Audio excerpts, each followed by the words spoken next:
Hello friends, అప్స్టాక్స్లో మీ fund balance నెగిటివ్లో అంటే మైనస్లో కనిపిస్తుందా? ఏమీ గాబరపడకండి. అసలు అప్స్టాక్స్లో మీ ఫండ్ బ్యాలెన్స్ మైనస్లోకి ఎందుకు వెళ్ళింది, దానికి రీజన్స్ ఏమిటి, అలా మైనస్లో బ్యాలెన్స్ ఉండడం వల్ల పరిణామాలు అంటే కాన్సిక్వెన్సెస్ ఏమిటి, సో దానికి సొల్యూషన్ ఏమిటి, ఈ 3 విషయాలు ఈ వీడియోలో మనం డీటెయిల్గా తెలుసుకుందాము. దానికంటే ముందుగా మీరు ఇలాంటి ఎడ్యుకేషనల్ వీడియోస్, ఇన్ఫర్మేటివ్ వీడియోస్ చూడాలనుకుంటే కనుక మా ఛానల్కి సబ్స్క్రైబ్ చేసుకోండి ఫ్రెండ్స్. అప్స్టాక్స్ యాప్ ఓపెన్ చేసిన తర్వాత మీరు మీ ఫండ్స్ బ్యాలెన్స్ చూడాలనుకుంటే కనుక ఈ అకౌంట్ మీద మనము క్లిక్ చేయవలసి ఉంటుంది. సో ఇక్కడ మనం చూసుకుంటే ఫండ్స్ బ్యాలెన్స్ అనేది నెగిటివ్లో కనిపిస్తుంది, సో మైనస్లో ఉంది. ముందుగా ఈ మైనస్లోకి ఎందుకు వెళ్ళింది అనేది మనము తెలుసుకుందాము. సో ఇక్కడ మొదటి కారణం మనకి లాసెస్ ఇన్ ట్రేడింగ్. సో మీరు ఏదైనా ట్రేడ్స్ చేసినప్పుడు లాసెస్ వస్తే కనుక అది మీ ఎగ్జిస్టింగ్ బ్యాలెన్స్ కంటే ఎక్సీడ్ అయితే ఆ లాసెస్, అప్పుడు మీకు మీ బ్యాలెన్స్ అనేది నెగిటివ్ అయ్యే ఛాన్స్ ఉంటుంది. సో నెక్స్ట్ వచ్చేసి ఎంటీఎఫ్ మార్జిన్ కాల్స్. నెక్స్ట్ వచ్చేసి MTF margin calls. So margin traded ఫండ్స్లో కనుక మీరు ఇన్వెస్ట్ చేసినప్పుడు, ట్రేడింగ్ చేసినప్పుడు మీ అకౌంట్ వాల్యూ ఏదైతే ఉందో అది ఒక రిక్వైర్డ్ మెయింటెనెన్స్ మార్జిన్ అనేది ఒకటి మార్జిన్ మెయింటైన్ చేయవలసి ఉంటుంది. సో దానికంటే కనుక తక్కువలో మీ ఫండ్స్ బ్యాలెన్స్ ఉంటే అప్పుడు మీకు నెగిటివ్ బ్యాలెన్స్ అనేది అయిపోతుంది. అంటే మీరు మీ మార్జిన్ షార్ట్ ఫాల్ని కవర్ చేసుకోవడానికి మీరేంటంటే ఫండ్స్ మీకు నెగిటివ్లోకి వెళ్తాయి. Fees and charges. సో ఇప్పుడు ఫీజ్ అండ్ ఛార్జెస్ అంటే ఏంటంటే మీకు ప్రతి ఇయర్ మెయింటెనెన్స్ ఫీజ్ అనేది ఒకటి మీకు అప్లై అవుతుంది. అలాగే మీరు ట్రేడింగ్ అవి చేసినప్పుడు కొన్ని ఛార్జెస్ అవి ఇన్కర్ అవుతాయి. సో ఈ మెయింటెనెన్స్, యాన్యువల్ మెయింటెనెన్స్ ఛార్జెస్ అవి కనుక ప్రతి ఇయర్ వస్తాయి కదా. సో ఆ టైంలో కనుక మీ అకౌంట్లో, మీ ఫండ్స్లో బ్యాలెన్స్ లేకపోతే కనుక అది మీకు నెగిటివ్ బ్యాలెన్స్గా మీకు కనిపిస్తుంది. నెక్స్ట్ వచ్చేసి పెండింగ్ ట్రాన్సాక్షన్స్. సో ఒక్కొక్కసారి మీ అకౌంట్లో ఏదైనా పెండింగ్ ట్రాన్సాక్షన్స్, విత్డ్రావల్స్ కానీ సెటిల్మెంట్స్ కానీ ఉండిపోతే కనుక అవి మీకు వెంటనే రిఫ్లెక్ట్ అవ్వకపోవచ్చు. అలాంటప్పుడు కూడా మీకు టెంపరీగా నెగిటివ్ బ్యాలెన్స్ అనేది కనిపిస్తుంది. సో ట్రాన్సాక్షన్ సక్సెస్ఫుల్ అయ్యాక మీకు ఆ నెగిటివ్ బ్యాలెన్స్ ఆటోమేటిక్గా మీది పాజిటివ్ అయిపోతుంది. తర్వాత వచ్చేసి షార్ట్ సెల్లింగ్.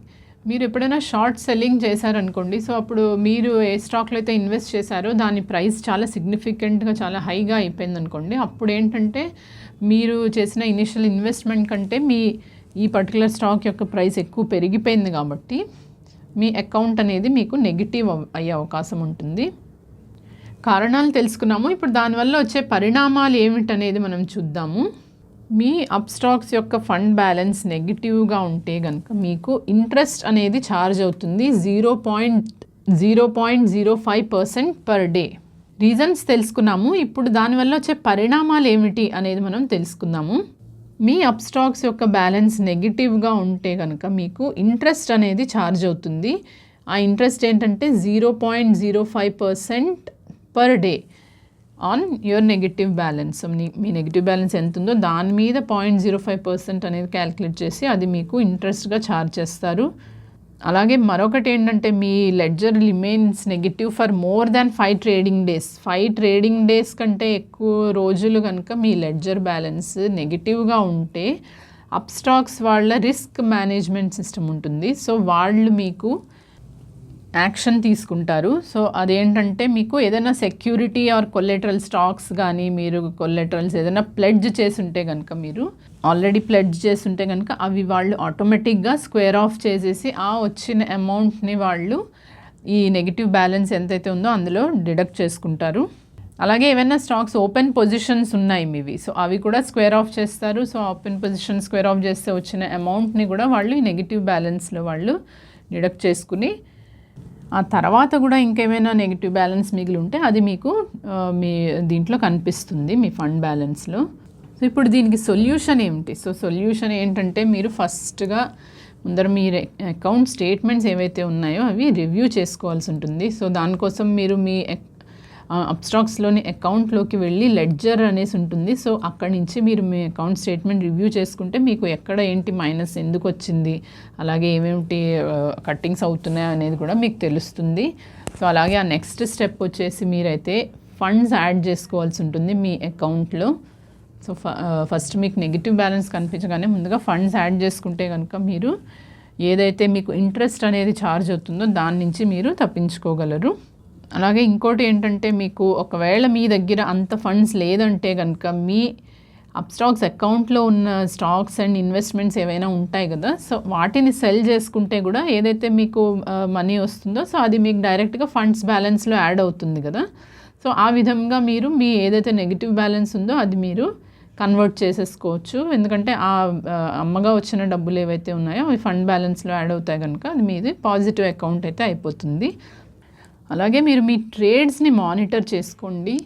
సో మీకు నెగిటివ్ బ్యాలెన్స్ ఎందుకు వస్తుంది అనేది, సో మీకు ట్రేడింగ్ లాసెస్ వస్తున్నాయా లేదంటే మార్జిన్ కాల్స్లో మీరు ఇది చేస్తున్నారా, దానివల్ల పొరపాట్లు చేస్తుంటే కనుక మీరు మీ ట్రేడింగ్ స్ట్రాటజీని అడ్జస్ట్ చేసుకుని అప్పుడు మీరు ఫ్యూచర్లో మీ రిస్క్ అనేది మినిమైజ్ చేసుకోవచ్చు. మీరు మీ లెడ్జర్ రిపోర్ట్స్ అలాగే అకౌంట్ స్టేట్మెంట్స్ చూసి వెరిఫై చేసుకున్న తర్వాత మీకు ఏవైనా ప్రాబ్లం కానీ లేదా డౌట్స్ వస్తే కనుక మీరు ఈ అప్స్టాక్స్ యొక్క కస్టమర్ కేర్కి మీరు కాంటాక్ట్ చేసి మీ కన్సర్న్స్ని వాళ్ళకి వ్యక్తం చేయొచ్చు. సో మీకు నెగిటివ్ బ్యాలెన్స్ వచ్చినప్పుడు ఏంటంటే మీరు అకౌంట్లోకి వెళ్ళి ఈ యాడ్ ఫండ్స్ ద్వారా మీరు ఫండ్స్ యాడ్ చేసుకోవాల్సి ఉంటుంది. సో ఇక్కడ మీరు ఏదైతే బ్యాంక్ అకౌంట్ లింక్ చేసుకున్నారో దాని నుంచి యాడ్ చేయొచ్చు, లేదా మీరు యూపీఐ ద్వారా కూడా చేయొచ్చు, ఆర్ ఎన్ఈఎఫ్టీ ద్వారా కూడా మీరైతే ఫండ్స్ అనేవి యాడ్ చేసుకోవచ్చు. సో ఫ్రెండ్స్, ఈ వీడియో చూసిన తర్వాత మీకు అప్స్టాక్స్లోని నెగిటివ్ బ్యాలెన్స్ ఎందుకు వచ్చింది అనేది వివరాలు మీకు తెలిసే అనుకుంటున్నాను. ఈ వీడియో కనుక మీకు నచ్చితే లైక్ చేయండి. Thank you friends for watching the video.